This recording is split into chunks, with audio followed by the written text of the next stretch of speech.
Hi ಎಲ್ಲರಿಗೂ ನಮಸ್ಕಾರ. PKMT ಫ್ಯಾಮಿಲಿಗೆ ಸ್ವಾಗತ. ನಾನಿವತ್ತು ನಿಮಗೆ ಹೆಸರುಕಾಳು ದೋಸೆನ ನಾವು ಹೇಗೆ ಮಾಡ್ಕೊಳ್ಳೋದು ಅನ್ನೋದನ್ನ ತೋರಿಸ್ತಾ ಇದ್ದೀನಿ. ಮೊದಲಿಗೆ ನಾನು ನೈಟೇನೆ ಇದನ್ನ ಹೆಸರುಕಾಳು ಮತ್ತು ಅಕ್ಕಿ ಎರಡನ್ನೂ ನೆನೆಸಿಟ್ಟಿದ್ದೆ. ಒಂದು ಅರ್ಧ kg ಅಕ್ಕಿಗೆ ಒಂದು ಪಾವ್ ಆಗೋಷ್ಟು ಹೆಸರುಕಾಳು ಹಾಕಿ ನೆನೆಸಿಟ್ಟಿದ್ದೀನಿ. ಇವಾಗ ನಾನು ಮಿಕ್ಸಿ ಜಾರುಗೆ ಹೆಸರುಕಾಳು ಮತ್ತು ಅಕ್ಕಿನ ಹಾಕೋತೀನಿ. ಇದಕ್ಕೆ ಒಂದು 4 ಹಸಿಮೆಣಸಿನಕಾಯಿ, ಸ್ವಲ್ಪ ಶುಂಠಿ,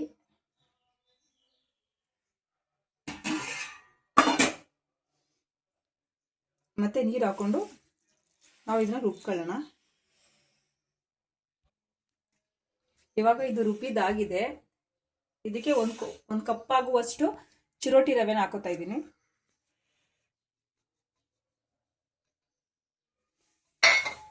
ಮತ್ತೆ ಜಾರಲ್ಲಿ ಉಳಿದಿರುವಂಥ ನೀರು ಇರುತ್ತಲ್ಲ, ಅದನ್ನು ಇದಕ್ಕೆ ಮಿಕ್ಸ್ ಮಾಡಿಕೊಂಡು ದೋಸೆ ಹಿಟ್ಟನ್ನು ಅದಕ್ಕೆ ಬರೋ ಥರ ಕಲಿಸ್ಕೋಬೇಕು. ಸ್ವಲ್ಪ ಸೋಡಾ ಹಾಕೊಳ್ಳಿ.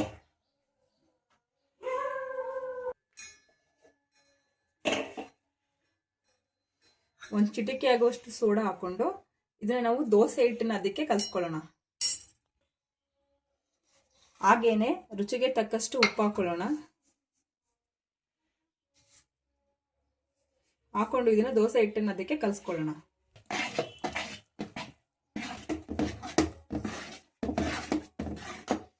ಈ ರೀತಿ ದೋಸೆ ಹಿಟ್ಟನ್ನು ಅದಕ್ಕೆ ರೆಡಿ ಮಾಡ್ಕೊಳ್ಳಿ.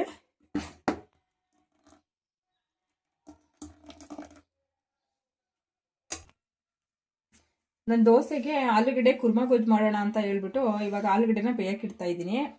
ಆಲೂಗಡ್ಡೆನ ಮಧ್ಯೆ 2 ಭಾಗ ಮಾಡಿಕೊಂಡು ನೀರು ಹಾಕೊಂಡು ಇದನ್ನ 1-2 ವಿಸಲ್ ನಾವು ಕೂಗಿಸ್ಕೊಳ್ಳೋಣ. ನಾವು ಆಲೂಗಡ್ಡೆ ಕುರ್ಮಾ ಗೊಜ್ಜು ಮಾಡೋದಕ್ಕೆ ಒಂದು ಮಸಾಲೆನ ರುಬ್ಕೊಳ್ಳೋಣ. ಅದಕ್ಕೆ 1 ಈರುಳ್ಳಿ ಕಟ್ ಮಾಡಿ ಇಟ್ಟಿದ್ದೀನಿ, ಸ್ವಲ್ಪ ತೆಂಗಿನಕಾಯಿ, 1-2 ಬೆಳ್ಳುಳ್ಳಿ ಎಸ್ಲು, ಸ್ವಲ್ಪ ಚಕ್ಕೆ ಲವಂಗ, ಸ್ವಲ್ಪ ಶುಂಠಿ, 1 ಟೊಮೊಟೊ ಚಿಕ್ಕದಾಗಿರೋಂಥದ್ದು, ಮತ್ತು ಕೊತ್ತಂಬರಿ ಸೊಪ್ಪು, ಪುದೀನ ಸೊಪ್ಪು, 2 table spoon mutton sambar powder. ನಾನು ಖಾರಕ್ಕೆ ಮಟನ್ ಸಾಂಬಾರ್ ಪೌಡ್ರನ್ನೇ ಬಳಸ್ತಾ ಇರೋದು. ಇದನ್ನೆಲ್ಲ ನಾವು ಒಂದು ಜಾರಿಗೆ ಹಾಕೊಂಡು ಪೇಸ್ಟ್ ಮಾಡ್ಕೊಂಬರೋಣ.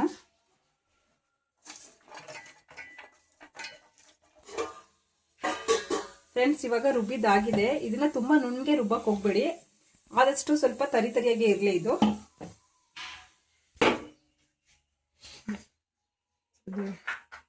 ಆಮೇಲೆ ಅದಕ್ಕೆ ಒಂದು 3 ಸ್ಪೂನ್ ಆಗುವಷ್ಟು ಎಣ್ಣೆ ಹಾಕೊಂಡು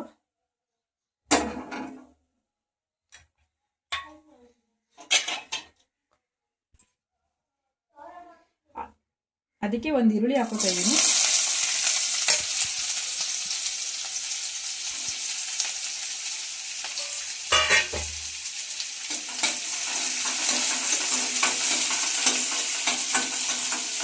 ಈರುಳ್ಳಿ ಬ್ರೌನ್ ಕಲರ್ ಬರೋದಂತ ಫ್ರೈ ಮಾಡ್ಕೊಳ್ಳೋಣ.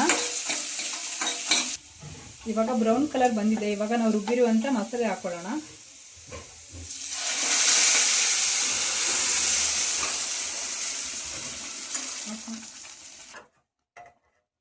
ಇವಾಗ ಜಾರಲ್ಲಿ ಉಳಿದಿರುವಂಥ ನೀರನ್ನು ಇದಕ್ಕೆ ಸೇರಿಸ್ಕೊಂಡು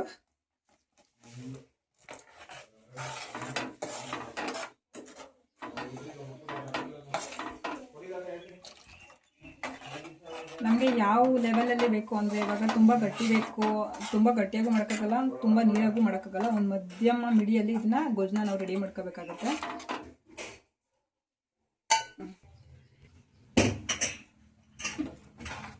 ಇದು ತುಂಬ ಗಟ್ಟಿಯಾಗೂ ಬೇಡ, ತುಂಬ ನೀರಾಗೂ ಬೇಡ, ಒಂದು ಮೀಡಿಯಮಲ್ಲಿ ಇದನ್ನ ನಾವು ಒಂದು 10 ನಿಮಿಷ ಬೇಯಿಸ್ಕೊಳ್ಳೋಣ. ಇದು ಮಸಾಲೆದು ಹಸಿ ವಾಸನೆ ಹೋಗ್ಲಿಕ್ಕೆ ಒಂದು 10 ನಿಮಿಷ ನಾನು ಇದನ್ನ ಬೇಯಲಿಕ್ಕೆ ಬಿಟ್ಟಿದ್ದೆ. ಇದು ಚೆನ್ನಾಗಿ ಮಸಾಲೆ ಹಸಿ ವಾಸನೆ ಎಲ್ಲ ಹೋಗಿದೆ. ಇವಾಗಿದೆ ಆಲೂಗಡ್ಡೆನ ಸ್ಮ್ಯಾಶ್ ಮಾಡಿ ಇಟ್ಕೊಂಡಿದ್ದೆ. ಇದನ್ನ ಇವಾಗ ಇದಕ್ಕೆ ಸೇರಿಸೋಣ.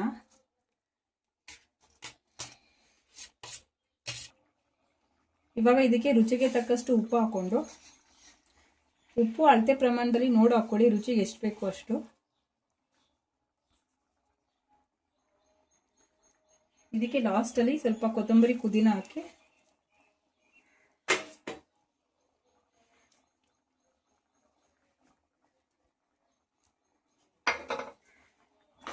ಸ್ವಲ್ಪ ಬಾಡಿಸ್ಬಿಟ್ಟು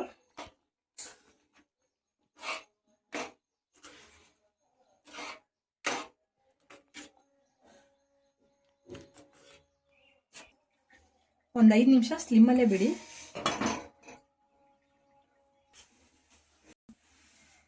ಇವಾಗ 5 ನಿಮಿಷ ಬಿಟ್ಟಿದ್ದಾಗಿದೆ. ಇವಾಗ ಉಪ್ಪು ಖಾರ ಸರಿಯಾಗಿದೆಯಾ ಚೆಕ್ ಮಾಡ್ಕೊಳ್ಳಿ. ಇವಾಗ ಆಲೂಗೆಡ್ಡೆ ಕುರ್ಮಾ ಗೊಜ್ಜು ರೆಡಿಯಾಗಿದೆ.